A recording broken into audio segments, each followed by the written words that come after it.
우리가 5월달 가정의 달을 맞이해서 올 한 달은 가정에 관한 말씀을 나눴습니다. 이제 다시 한 달 만에 출애굽기 말씀을 다시 나누게 되었습니다. 한 달을 쉬다 보니까 그동안 우리가 어떤 말씀을 나눴는지 아마 또 다 잊어버렸으리라고 생각이 됩니다. 지금 이스라엘 백성들이 머물고 있는 곳은 시내산이 보이는 시내 광야입니다. 그리고 이스라엘 백성들이 출애굽해서 지금 여기까지 올 때까지 시간이 얼마나 걸렸냐면 석 달이 걸렸습니다. 출애굽기 19장 1절 말씀을 보면 그것을 확인할 수 있는데요. 출애굽기 19장 1절에 보니까 이스라엘 자손이 애굽 땅을 떠난 지 3개월이 되던 날 그들이 시내 광야에 이르니라.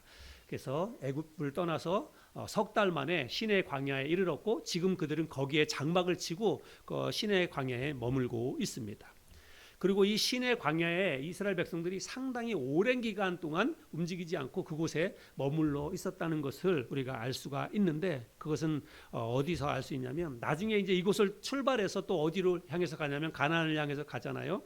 그런 모든 내용들이 민수기 10장에 기록되어져 있습니다. 민수기 10장 11절 12절에 보면 둘째 해 둘째 달 스무 날에, 그러니까 이 둘째 해 둘째 달이라고 하는 것은 애굽을 떠나온 지 둘째 해가 됐다는 거예요. 둘째 해 둘째 달 스무 날에 구름이 증거의 성막에서 떠오르매 이스라엘 자손이 시내 광야에서 출발하여 자기 길을 가더니 파란 광야에 구름이 머무니라. 그래서 출애굽기 19장부터 민수기 10장까지는 상당히 길잖아요. 그 안에 레위기 말씀도 다 들어가요. 그래서 출애굽기 19장부터 민수기 10장까지는 장소가 한 곳이에요. 오늘 우리들이 살펴보는 이 시내 광야 그 한 곳에서 그들이 오랜 동안 적어도 11개월 이상을 머물고 있었다라고 하는 것을 알 수가 있고 그 11개월 동안 어떤 일들이 있었겠습니까? 상당히 많은 일들이 있었습니다. 특별히 이제 이스라엘 백성들이 가나안 땅에 들어가서 그들이 살게 될 때 모든 하나님이 어떤 삶의 매뉴얼을 다 허락하셨지요. 계명과 율법들, 십계명을 포함해서 그 모든 말씀들이 바로 이 시내 광야에서, 시내산이 보이는 시내 광야에서 하나님이 그들에게 삶의 매뉴얼들을 다 허락하셨다는 것입니다. 그러나 저는 이 11개월 동안 그들이 이곳에 머물면서 여러 가지 일들이 있었지만 그 가운데 오늘 우리들이 살펴볼 이 사건, 이것이 가장 중요한 사건 가운데 하나가 아닌가 저는 그렇게 생각을 합니다. 왜 그런지 아마 오늘 말씀을 나누면 여러분도 아마 거기에 동의를 하리라고 생각이 됩니다. 결론적으로 제가 말씀을 드리자면 오늘 살펴볼 이 말씀은 어떤 내용이냐면 하나님이 이스라엘 백성들과 언약을 맺으시는 그런 내용을 오늘 말씀에서 우리가 확인해 볼 수가 있습니다. 그래서 이 출애굽기 24장 말씀을 많은 목사님들이 뭐라고 얘기하냐면 시내산 언약이다 이렇게 이야기합니다. 시내산에서 하나님이 이스라엘 백성들과 언약을 맺었다 해서 시내산 언약이다 이렇게 이야기를 합니다. 이 시내산은 신명기에서는 시내산이라고 이야기하지 않고 호렙산이다라고 이렇게 이야기를 하기도 합니다. 그래서 여러분 나중에 성경에서 호렙산이라고 하는 지명이 나오면 시내산과 같은 지명이다라고 하는 것을 여러분들이 이해하시면 돼요. 그리고 하나님이 이 시내산에 직접 강림하십니다. 그래서 시내산에 강림하셔서 모세에게 십계명을 비롯해서 여러 가지 그 말씀을 가르쳐 주시는 그 산이 가르쳐 주셨던 산이 바로 이 시내산입니다. 그래서 사람들이 이 시내산을 뭐라고 부르냐면 하나님의 산 이렇게 불렀다고 하는 거예요. 그러니까 성경적으로 보면 또 기독교 역사로 보면 이 시내산은 굉장히 중요한 의미를 담고 있다라고 하는 것을 알 수가 있지요. 그런데 이렇게 중요한 의미를 담고 있는 시내산인데 오늘날로 보자면 이 시내산이 과연 어디일까? 이게 굉장히 궁금하죠. 그래서 성지 순례를 가시는 분들은 대부분 다 이 시내산을 등반을 합니다. 그래서 아주 막 새벽 한 3시쯤에 일어나서 출발해가지고 이 시내산을 등반을 한다고 이야기를 해요. 그런데 중요한 건 뭐냐면 그렇게 중요한 의미를 담고 있는 시내산이 오늘날 뭐 이 당시에 분명히 시내산이 있었으니까 오늘날에도 분명히 있을 거 아니에요. 산이 옮겨지거나 산이 뭐 다 없어지기 전에는 이 당시에 이렇게 중요한 의미를 담고 있었던 시내산이 오늘날에도 분명히 존재할 거 아닙니까? 그러니까 사람들이 그 산을 한번 가보고 싶은 마음이 다 들겠지요. 그런데 중요한 건 뭐냐면 오늘날 시내산은 정확하게 어디일까에 대해서 논란이 많다는 거예요. 적어도 2곳 정도로 이렇게 요약을 할 수 있는데요. 제가 지도를 한번 보여드려 보겠습니다.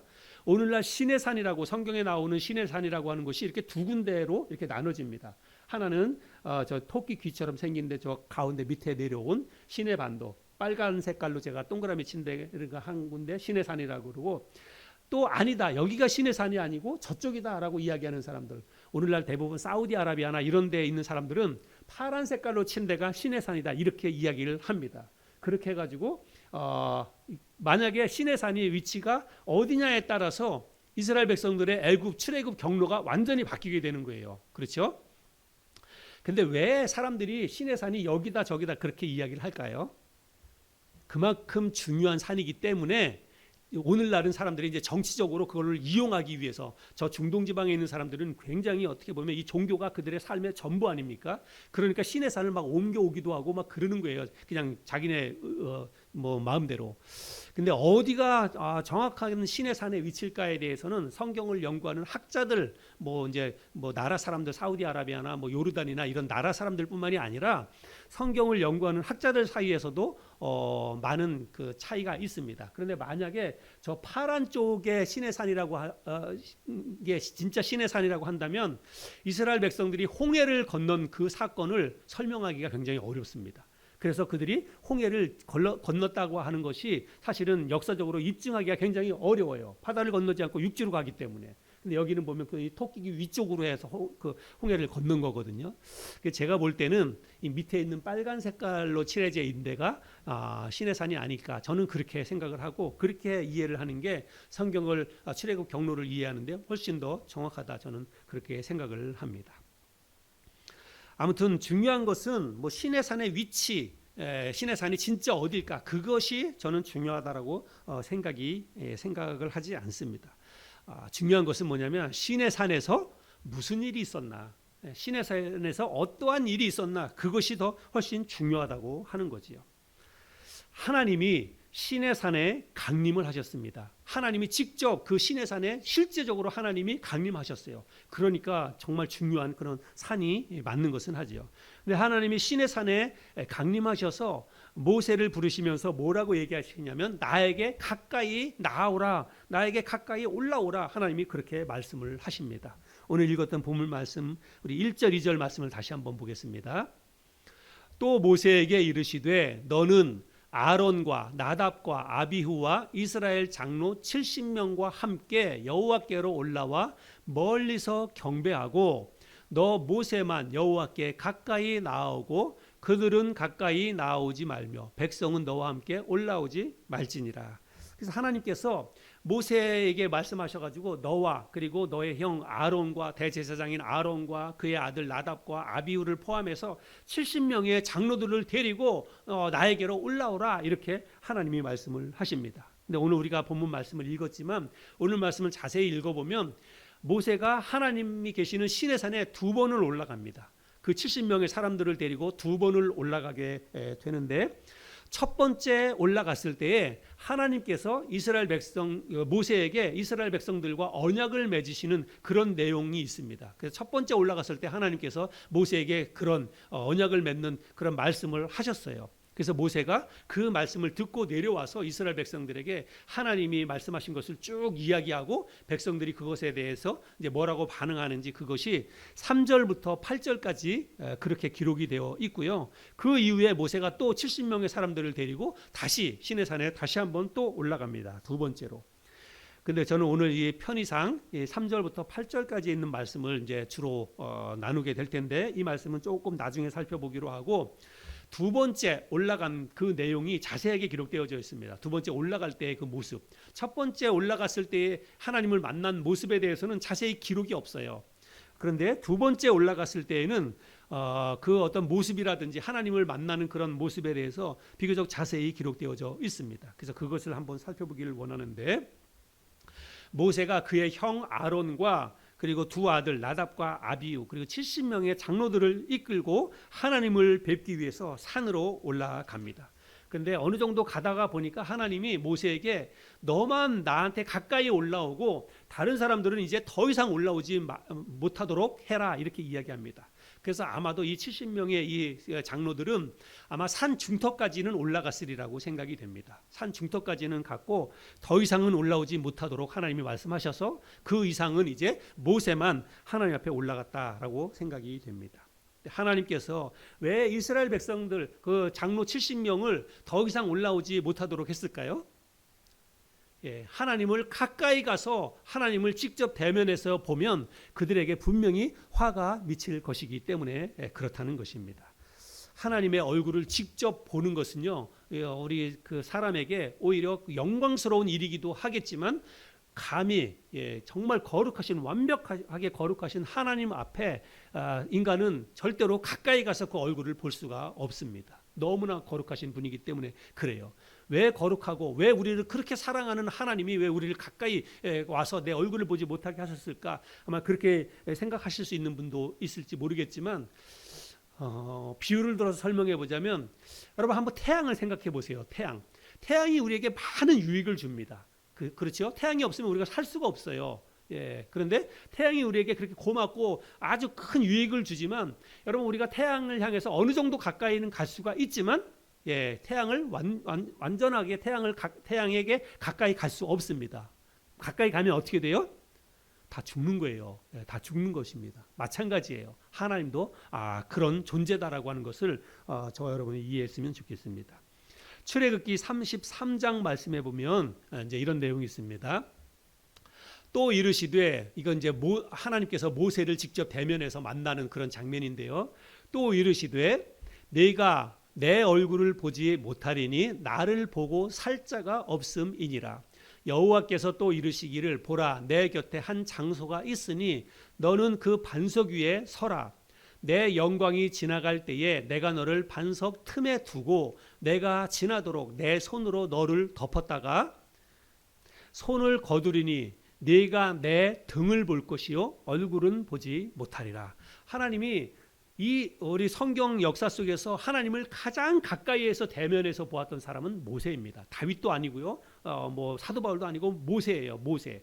그런데 모세는 하나님께서 대면에서 그 말씀도 이야기하고 가장 가까이서 볼 수 있도록 하나님이 그에게 영광스럽게 기회를 내줬는데 그럼에도 불구하고 모세 역시 하나님의 얼굴을 볼 수 없도록 하나님이 하셨다는 것입니다. 그래서 얼굴을 가리고 등을 돌리게 하고 하나님이 그렇게 하셨다는 거예요.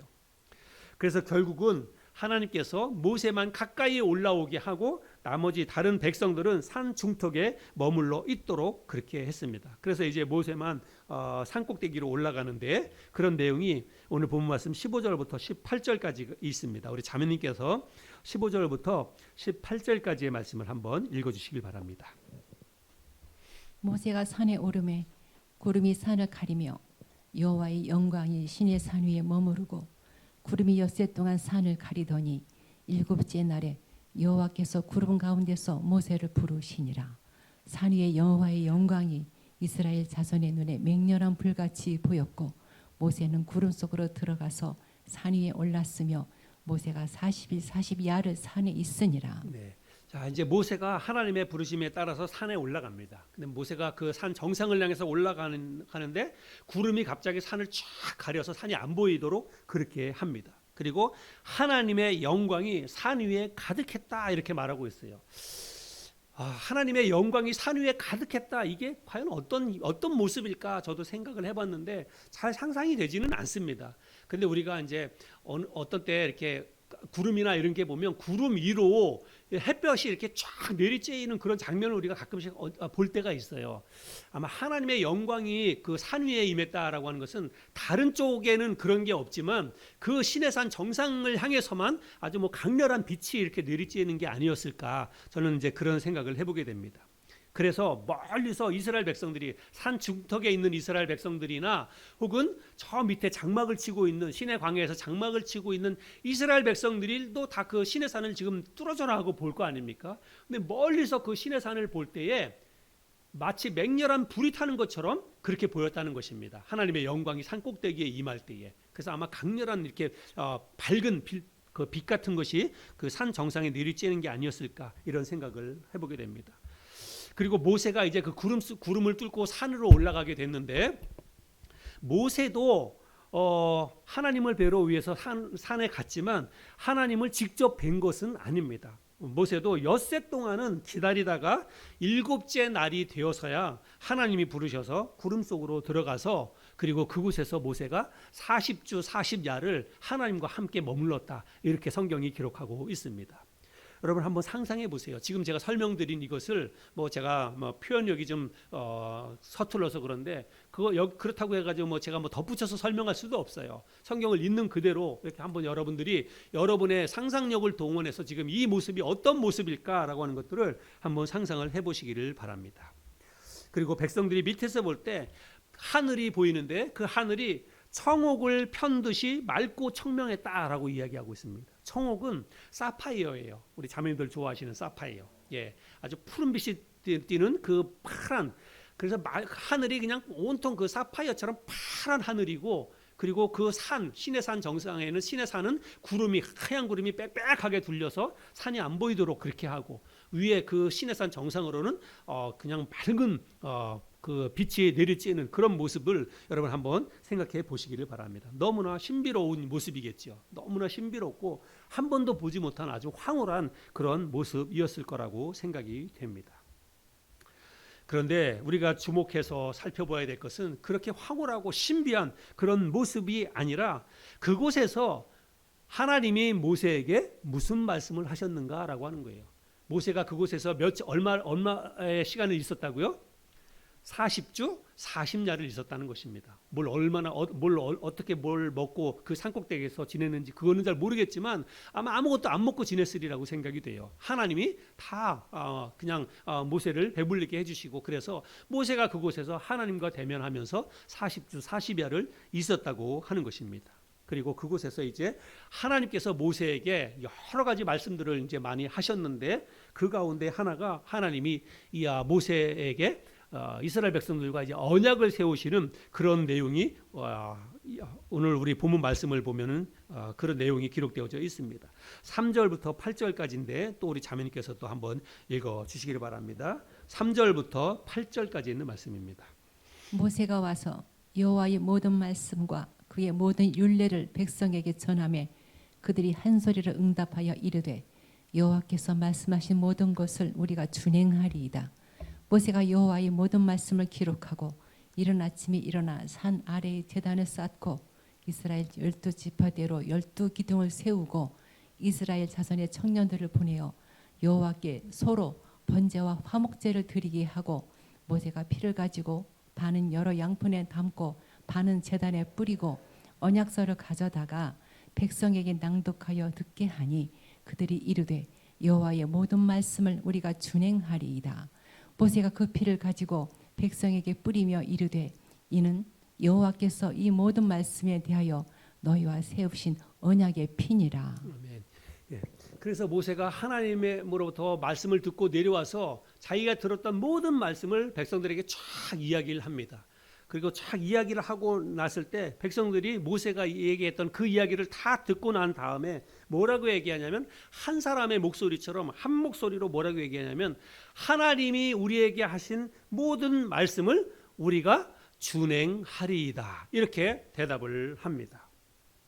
그리고 모세는 이제 하나님이 자기에게 하셨던 모든 말씀과 백성들이 그 말씀을 듣고 대답한 모든 것을 기록으로 남겨요. 문서로 남깁니다. 그래서 그걸 쭉 기록해서 문서로 그거를 남겼다라고 하는 것을 볼 수가 있습니다. 그리고 나서 모세가 뭘 했냐면 그 다음 날 그곳에다가 제단을 쌓습니다. 그리고 제사장들에게 소를 한 마리 가져와서 잡으라고 하고 그 소를 잡아서 번제와 화목제로 하나님 앞에 제사를 드립니다.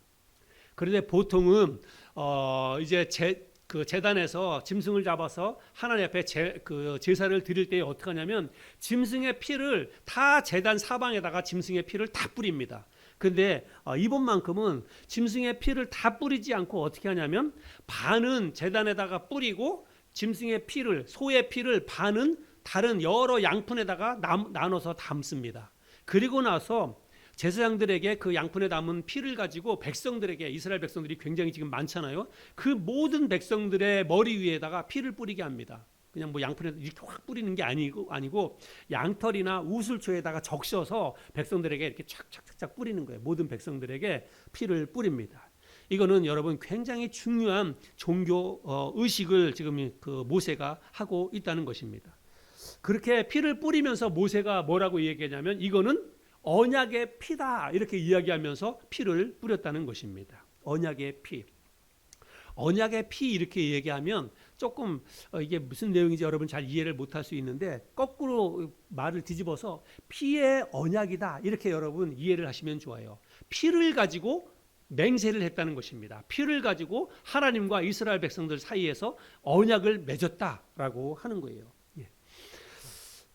그런데 오늘 우리가 3절부터 8절 말씀을 읽으면서도 모세가 이스라엘 백성들에게 무슨 이야기를 다 했어요. 그리고 이스라엘 백성들은 그 이야기를 듣고 우리가 하나님이 하신 말씀을 그대로 다 지키겠습니다. 이렇게 얘기했는데 모세가 이스라엘 백성들에게 무슨 말씀을 했는지는 오늘 본문 말씀에는 그 내용이 기록이 되어 있지 않습니다. 그렇죠? 오늘 읽은 말씀에서는 그 내용을 우리가 살펴볼 수는 없어요. 근데 그 내용이 어디 있냐면 신명기 5장부터 한 8, 9장까지 계속 그 내용이에요. 40주 40야를 하나님과 함께 있으면서 이야기를 들었으니까 얼마나 많은 말을 들었겠어요. 근데 그 말을 축약해서 모세가 이제 그거를 쫙 기록했는데 그 기록이 신명기 5장부터 있다는 것입니다. 우리 신명기 5장 1절부터 5절까지 말씀만 제가 한번 읽어보겠습니다. 모세가 온 이스라엘을 불러 그들에게 이르되 이스라엘아 오늘 내가 너희의 귀에 말하는 규례와 법도를 듣고 그것을 배우며 지켜 행하라. 우리 하나님 여호와께서 호렙산에서 우리와 언약을 세우셨나니 이 언약은 여호와께서 우리 조상들과 세우신 것이 아니요 오늘 여기 살아있는 우리 곧 우리와 세우신 것이라. 여호와께서 산 위 불 가운데서 너희와 대면하여 말씀하시매 그때 너희가 불을 두려워하여 산에 오르지 못하므로 내가 여호와와 너희 중간에 서서 여호와의 말씀을 너희에게 전하였노라. 여호와께서 이르시되. 자, 이렇게 하면서 여호와께서 하신 말씀을 이제 쭉 설명하는데 내용이 너무 길어요. 그래서 5장부터 한 8, 9장까지 계속 있는데 한마디로 이 말씀을 축약을 하자면 어떤 내용이냐면 너희가 이제 오직 하나님만 섬기라는 것입니다. 오직 하나님의 계명과 율법을 지켜서 행하라. 그러면 너희 이스라엘 민족을 모든 이 세상에 있는 모든 나라 모든 민족보다 가장 뛰어난 민족이 되게 해 주실 것이다 라고 하나님이 축복의 약속을 하십니다. 그런데 반대로 하나님의 말씀에 순종하지 아니하면 너희 이스라엘 민족을 내가 버려서 지면에서 너희들을 멸절시켜 버릴 것이다. 하나님이 그렇게 말씀을 하셨다는 거예요. 그런데 이스라엘 백성들이 그 이야기를 모두 다 듣고서 뭐라고 대답했다는 거예요? 한 사람의 목소리처럼 우리가 하나님의 말씀을 모든 계명과 율법을 다 지켜서 행하겠습니다. 이렇게 대답을 했다는 거예요. 그 대답을 듣고 나서 모세가 뭘 한 거예요? 이제 피를 뿌리면서 너희가 이 하나님 앞에 이렇게 대답을 했으니까 이제 너희가 대답한 대로 반드시 이것을 지켜야 된다. 이 언약이다. 너희가 지키기만 하면 하나님이 너희를 반드시 모든 민족 가운데 가장 뛰어난 민족으로 너희들을 축복해 주실 것이다. 하나님이 그렇게 약속을 하셨다. 그렇게 하면서 이거를 뿌리면서 이제 언약을 맺었다는 것입니다. 그래서 모세가 하나님을 대신해서 이스라엘 백성들을 대신해서 그렇게 하나님과 이스라엘 백성들 사이의 중보자로서 언약을 맺는 그 일을 하셨다라고 하는 거예요. 근데 모세가 피의 반을 제단에 뿌리고 나머지 반을 백성에게 뿌리면서 언약의 피다 이렇게 말을 하면서 언약을 맺었다는 것입니다. 근데 여러분 피라는 것은 굉장히 중요하잖아요. 피는 생명의 근원입니다. 생명의 근원. 피가 돌지 않으면 사람은 살 수 없어요. 피는 생명의 근원입니다. 그래서 만약에 여러분 이 피가 끊어지면 그거는 곧 죽음을 의미하는 것입니다. 그래서 피로 언약을 맺었다는 것은요, 결국은 그 언약을 지키면 사는 것이지만, 그 언약을 깨트리면 피의 언약을 어긴 것이기 때문에 그것은 곧 죽음을 의미하는 거예요. 그래서 이 피의 언약이 굉장히 중요하다라고 하는 것을 우리들은 기억을 해야 합니다. 그래서 결론적으로 다시 한번 말씀드리자면 하나님께서 이스라엘 백성들과 이날 시내산에서 언약을 맺었는데 너희가 내 계명과 율법을 지켜서 행하면 너희를 내가 축복해 주겠다. 모든 민족 가운데 가장 뛰어난 민족이 되게 해 주시겠다. 그렇게 약속을 하셨고, 만약에 내 계명을 지키지 아니하면 내가 너희를 버려서 이 지면에서 너희를 멸절시킬 것이다. 하나님이 그렇게 말씀을 하셨고, 이스라엘 백성들은 그 말씀을 듣고 우리가 모든 계명을 지키겠다라고 하나님 앞에 모두가 다 언약을 했다라고 하는 것입니다. 자, 오늘 이 말씀을 통해서 우리가 생각해 볼 교훈들이 있습니다. 하나님은 이 당시에는 이스라엘 백성들과 이렇게 언약을 맺었지요. 그런데 하나님은 이스라엘 백성들뿐만 아니라 오늘날 이 땅에 있는 모든 사람들과도, 저와 여러분과도 하나님께서 언약을 세우셨다라고 하는 것을 저와 여러분들은 기억을 해야 됩니다. 우리는 이 말씀을 읽으면서 이건 그냥 이스라엘 백성들에게 있었던 하나의 사건으로 생각하면 안 됩니다. 이 말씀을 통해서 우리가 하나님께서 오늘날 우리에게 맺으신 언약을 우리가 생각해야 돼요. 그것을 떠올려야 한다는 것입니다. 이 당시에는 이스라엘 백성들이 뭘 가지고 하나님 앞에 언약을 세웠냐면 송아지의 피를 가지고 언약을 세웠습니다. 어디에서? 시내산에서. 그러나 오늘날 이 땅에 있는 모든 사람들은 짐승의 피가 아니라 바로 예수 그리스도, 흠없고 순결한 어린 양 되시는 예수 그리스도의 피를 가지고 시내산이 아니라 어디에서요? 십자가 위에서 하나님께서 이 땅에 있는 모든 사람들과도 언약을 세우셨다는 사실입니다. 우리가 이 사실을 기억해야 한다는 거예요. 히브리서 9장에 바로 그런 내용을 말씀하고 있는데, 히브리서 기자가 이 내용을 정확하게 우리에게 가르쳐주고 있습니다. 히브리서 9장 13절부터 15절까지인데요. 염소와 황소의 피와 및 암송아지의 재를 부정한 자에게 뿌려 그 육체를 정결하게 하여 거룩하게 하거든, 하물며 영원하신 성령으로 말미암아 흠없는 자기를 하나님께 드린 그리스도의 피가 어찌 너희 양심을 죽은 행실에서 깨끗하게 하고 살아계신 하나님을 섬기게 하지 못하겠느냐. 이로 말미암아 그는 새 언약의 중보자시니 이는 첫 언약 때에 범한 죄에서 속량하려고 주구사 부르심을 입은 자로 하여금 영원한 기업의 약속을 얻게 하려 하심이라. 그래서 하나님께서 오늘날 이 땅에 있는 모든 사람들과는 예수 그리스도의 흠없는 피를 가지고 십자가 위에서 언약을 세우셨다라고 히브리서 기자가 이렇게 이야기를 하고 있습니다.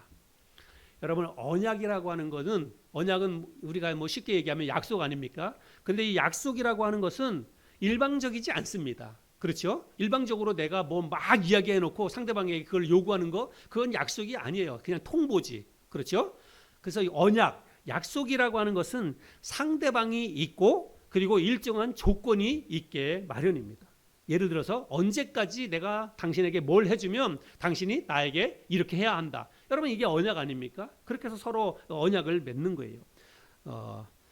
그리고 만약에 그 약속을 지키지 않는다면 당신에게 이러한 불이익이 있을 것입니다. 이렇게 이야기하는 거예요. 그게 언약 아닙니까? 보통 그렇잖아요. 그렇죠? 예.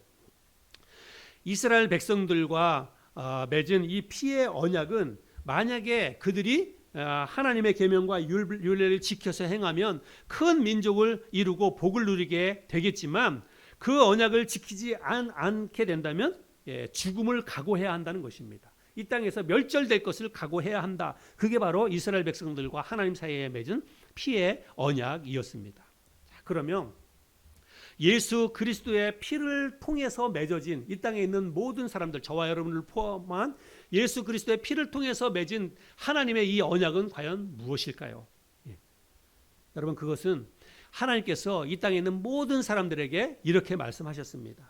예수 그리스도가 바로 하나님의 아들이시고 그가 이 세상 모든 사람들의 죄를 대신 지고 십자가에 달려 죽으시고 죽은 지 3일 만에 부활했다는 거예요. 그 사실을 믿으라는 것입니다. 너희가 만약에 예수 그리스도가 하나님의 아들이고 그리고 예수 그리스도가 너희의 모든 죄를 위해서 십자가에 달려 죽고 죽은 지 3일 만에 부활했다는 그 사실을 너희가 믿고 받아들인다면 내가 너희를 나의 자녀로 삼고 너희를 영원한 하나님의 나라에서 영원토록 나와 함께 살 축복을 내가 너희에게 주겠다. 이게 바로 축복의 언약이고, 반대로 그럼에도 불구하고 너희들이 예수 그리스도를 믿지 아니하고 예수 그리스도를 거부하게 된다면 너희는 불과 유황으로 타는 그런 불모신 지옥에 떨어져서 영원토록 고통을 받게 될 것이다 라고 하는 저주의 언약입니다. 축복과 저주, 이스라엘 백성들에게도 동일하지 않습니까?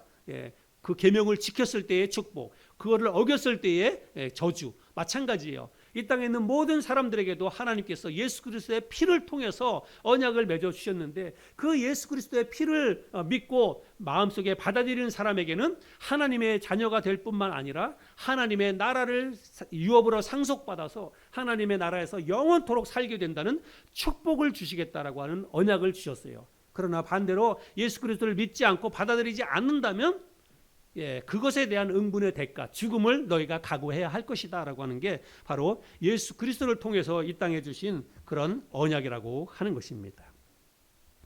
그 당시에 짐승의 피를 통해서 맺은 언약이나 오늘날 예수 그리스도의 피를 통해서 맺은 언약 모두 여러분 하나님에 의해서 언약이 제시가 되었는데 모두가 다 일방적이지 않다는 것입니다. 강제적이지 않다는 거예요. 하나님께서 이스라엘 백성들에게 강제로 억지로 그들에게 언약을 요구하셨습니까? 아니에요. 둘 중 안에 하나를 너에게 선택하라는 것입니다. 축복도 있고 저주도 있는데 너희가 뭘 선택할래? 모세를 통해서 그렇게 이야기했을 때 이스라엘 백성들이 뭐라고 대답했습니까? 축복을 선택한 거예요. 우리가 하나님의 모든 계명을 다 지키겠습니다 라고 그들이 피를 걸고서 언약을 했습니다. 오늘날 이 땅에 있는 모든 사람들에게도 하나님께서 이 땅에 있는 모든 사람들을 다 사랑하시고 이 땅에 있는 모든 사람들이 다 하나님의 나라에 이르기를 원하지만 하나님은 강제로 억지로 당신의 손으로 붙잡아서 그들을 다 하나님의 나라로 이끌어 가시는 그런 하나님이 아니라고 하는 거예요. 하나님은 이 땅에 있는 모든 사람들에게도 선택의 기회를 주신다는 것입니다. 축복도 너희들이 선택하는 것이고 저주도 너희들이 선택을 하는 것이다. 자, 둘 중 안에 하나가 있는데 너희들이 무엇을 원할래? 하나님이 그렇게 말씀을 하십니다. 예수 그리스도를 개인적으로 이 하나님의 말씀을 듣고 예수님을 나의 개인의 구세주로 믿고 받아들이는 사람에게는 하나님의 자녀가 될 뿐만 아니라 하나님의 나라를 유업으로 상속받아서 하나님의 나라에서 영원토록 영생 복락을 누리게 될 것입니다.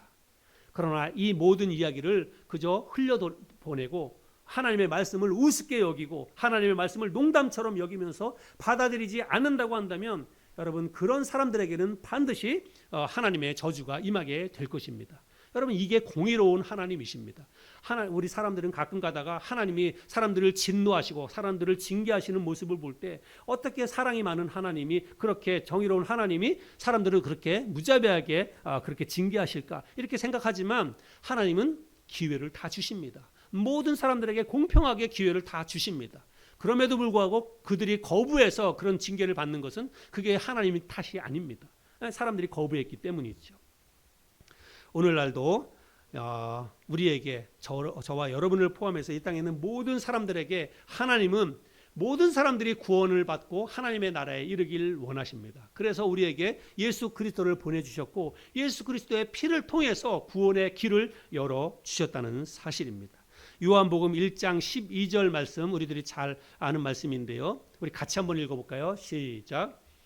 영접하는 자 곧 그 이름을 믿는 자들에게는 하나님의 자녀가 되는 권세를 주셨으니 정말 우리가 하나님의 자녀가 되어서 하나님이 계시는 천국에 갈 수 있는 유일한 길은 예수 그리스도를 통한 길밖에는 없습니다. 예수 그리스도의 피를 통해서만 하나님의 자녀가 될 수가 있습니다. 그런데 하나님은 누구든지 그 사실을 믿고 받아들이는 사람은 하나님의 자녀가 될 수 있도록 길을 열어주셨다는 사실이에요. 그러나 그 사실을 믿지 않는 사람들에게는 또 다른 결과가 주어지게 됩니다. 요한복음 3장 36절인데 우리 이 말씀도 같이 읽겠습니다. 시작.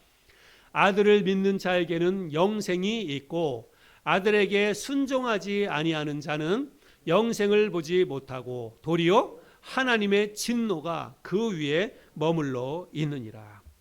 우리는 다 선택해야 합니다.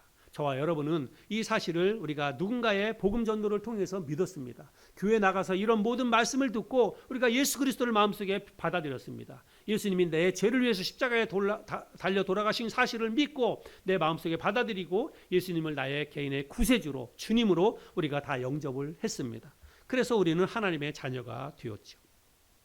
그러나 아직까지도 오늘날 이 땅에는 많은 사람들이 이런 사실을 알면서도 믿지 않습니다. 그런 사실, 그런 내용이 어디 있어? 그런 게 어디 있어? 라고 하면서 왜냐하면 지금 당장 일어나지 않고 있기 때문에 앞으로 먼 미래에 일어날 천국과 지옥에 대한 이야기이고 한 번도 경험하지 않은 이야기이기 때문에 그 사실을 믿지 않고 그 사실을 거부하고 있습니다. 그러나 저와 여러분 여기 있는 모든 분들은 이 사실에 대해서 요만큼도 의심이 없으리라고 생각이 됩니다. 하나님이 우리에게 약속하신 이 축복, 천국과 영원한 삶에 대한 이 하나님의 약속의 말씀을 우리가 다 믿고 있으리라고 생각이 됩니다.